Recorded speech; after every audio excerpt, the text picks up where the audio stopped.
Olá, gente, bem-vindo a mais uma aula de Química e o tema da nossa aula de hoje é ligações químicas. Vamos lá, começar aqui a nossa aula.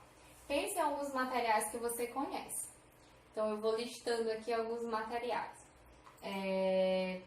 Coloquei aqui uma mesa com cadeiras, que é muito comum, né, nas nossas casas. Coloquei aqui também a água também, né, ingerimos todos os dias. Observe que aqui a mesa com as cadeiras e a água estão todas à temperatura ambiente, possuem esse formato, possuem essas propriedades da temperatura ambiente. E observe que elas são bem diferentes, né? Uma é sólida e a outra é líquida. Outra aqui coloquei uma pedra. Essa pedra aí é uma pedra bem resistente. Tem característica, tem formato, tem propriedades também bem diferentes da água e da cadeira ali com a mesa com as cadeiras. Eu coloquei aqui um potezinho com cera. Também temperatura ambiente é líquida, só que o líquido aí ele é mais denso do que a água. Observe que esses materiais aí em temperatura ambiente possuem propriedades bem diferentes um dos outros. Então, o que faz com que esses materiais aí tenham essas propriedades bem diferentes? Um dos pontos que contribui para essa diferença aí são as ligações dos átomos que formam esses materiais. Então, a ligação desses átomos aí faz com que esses materiais tenham propriedades diferentes. Contribui para que eles tenham propriedades diferentes. Então, o que é ligação química? Ligação química é a combinação que ocorre entre os átomos dos elementos químicos.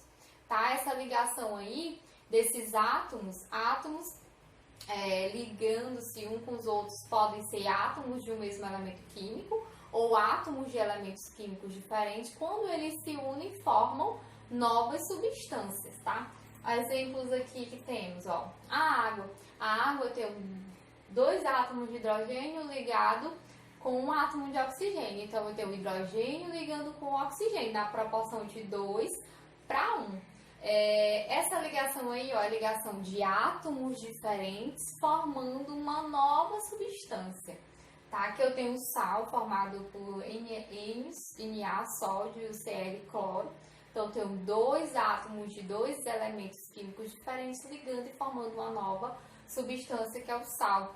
Também tenho aqui o ouro, 18 quilates. Eu tenho átomos diferentes, eu tenho o ouro ligado com o cobre e forma uma nova substância que é o ouro aí, 18 quilates. Então, observe que a ligação química nada mais é que a união de átomos. Esses átomos podem ser iguais ou podem ser átomos diferentes, tá bom? Então, vamos lá. Observaram que a maioria, 99% dos elementos químicos, dos átomos elementos químicos encontrados na natureza, eles não são encontrados de forma isolada, são encontrados ligados um ao outro, tá? Você não encontra o oxigênio de forma isolada, você encontra o oxigênio ligado a outros átomos, tá certo? Só que verificaram que existiam átomos de determinados elementos químicos que eles eram encontrados de forma isolada, que eles não se ligavam com ninguém, que são chamados de átomos estáveis. São, no caso, o exemplo dos gases nobres, átomos encontrados na natureza de forma isolada. Eles não se ligam, eles são inertes, eles não reagem com outros materiais. Então, os cientistas ficavam muito encabulados com isso, porque eram os únicos que eram encontrados dessa forma. Os outros átomos sempre eram encontrados ligados com outros átomos. E os átomos aqui dos gases nobres, não, eles eram encontrados de forma isolada. Então, o que eles tinham diferente? Então, por quê? Qual era a diferença? Então, os cientistas foram buscar respostas observando a configuração eletrônica deles, como é que esses elétrons eram localizados em cada camada e ver a estrutura mesmo desses átomos, desses gases nobres, tá? Então, eu coloquei aqui os gases nobres. Quem são eles? Ó, é bom lembrar. É a última coluna da tabela periódica, coluna 18. É o hélio, neônio, argônio, criptônio, xenônio e radônio, tá? São os gases nobres. Então, o que os cientistas perceberam? Os cientistas perceberam que a estabilidade dos gases nobres estava relacionada ao fato de eles possuírem 8 elétrons em seu último nível de energia, camada de valência, com exceção do hélio, que tem apenas 2 elétrons. Então, eles foram lá mexer, né, foram estudar esses gases nobres e verificaram isso, que todos eles, com exceção do hélio, a última camada possuía 8 elétrons. Então, isso aí é que era o diferencial em relação aos outros átomos, que são chamados de átomos estáveis, tá? Então, os átomos estáveis são os gases nobres e os estáveis são todos os outros aí lá da tabela periódica. Esses átomos estáveis, eles possuem o último nível de energia com menos de 8 elétrons. Essa é a diferença deles em relação aos gases nobres. O último nível, a última camada, possui menos de 8 elétrons na camada de valência. Assim, eles tendem a realizar ligações químicas, onde transferirá ou compartilhará elétrons para completar a última camada de sua eletrosfera com 8 elétrons. Então, esses átomos estáveis possuem menos de 8 elétrons na última camada. Então, devido a isso, eles têm a tendência a transferir, ou seja, a perder, doar, ou compartilhar elétrons na última camada para que eles fiquem com 8 elétrons. Fiquem estáveis, fiquem parecidos com os gases nobres, fiquem com uma configuração eletrônica parecida com a dos gases. Então, a forma eletrônica de Lewis. A forma eletrônica de Lewis nada mais é do que escrever o símbolo do elemento químico e junto dele colocar pontos para representar os elétrons existentes na última camada de energia. Olha um exemplo aqui, ó. Eu tenho o átomo de oxigênio. O átomo de oxigênio ele tem número atômico 8. Então, eu faço a distribuição eletrônica dele e vejo que na última camada dele tem 6 elétrons. Então, eu vou colocar aqui o símbolo do oxigênio O e ao redor eu vou colocar 6 pontinhos que corresponde à quantidade de elétrons que eu tenho na última camada. Então, essa é a forma eletrônica de Lewis, é colocar o símbolo do elemento e ao redor colocar o número de elétrons que ele tem na última camada, beleza?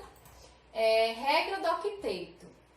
Também aqui nas ligações químicas é importante conhecermos a regra do octeto. O que diz?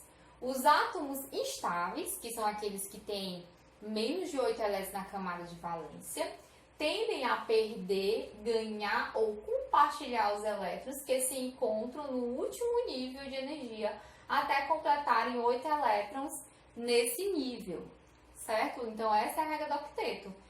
Os átomos estáveis, aqueles que não têm 8 elétrons na camada de valência, eles tendem a compartilhar, a perder ou ganhar elétrons na última camada para que eles atinjam 8 elétrons e aí se tornem estáveis, tá? Vou colocar aqui um exemplo para vocês. Quantos elétrons o átomo de cálcio com número atômico 20 precisa para se tornar estável?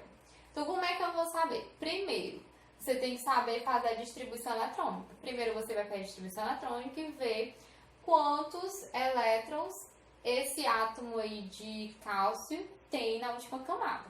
Então, eu fiz aqui a distribuição eletrônica e eu observei que na última camada N, ele tem 2 elétrons.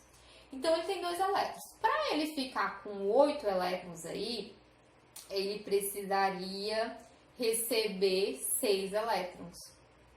Então, seria muito difícil ele receber 6 elétrons. Haja energia para ele atrair 6 elétrons para ele.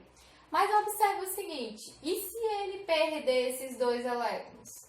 Se ele perder esses 2 elétrons, a última camada passa a ser a M, com 8 elétrons. Então, é mais fácil ele perder 2 elétrons do que ele ter que ganhar 6 elétrons. Então, ele perde esses 2 elétrons aqui, ó. Então, ó, precisa perder os 2 elétrons para ficar estável. Aí, a última camada dele passa a ser M com 8 elétrons. Quando ele perde esses 2 elétrons, ele vai se tornar um íon positivo, porque ele vai ter mais prótons do que elétrons, porque ele perdeu elétrons. um íon positivo, que é chamado de cátion. E a forma eletrônica de Lewis para ele vai ser o quê? Ó? O símbolo Ca, né? E aqui eu coloco a quantidade de elétrons que ele tem na última camada, que no caso é 2. Então eu coloco 2 pontinhos aqui. Beleza, gente? Essa é a nossa aula. Se ligue que mais na frente nós vamos fazer exercícios, tá certo? Então até mais.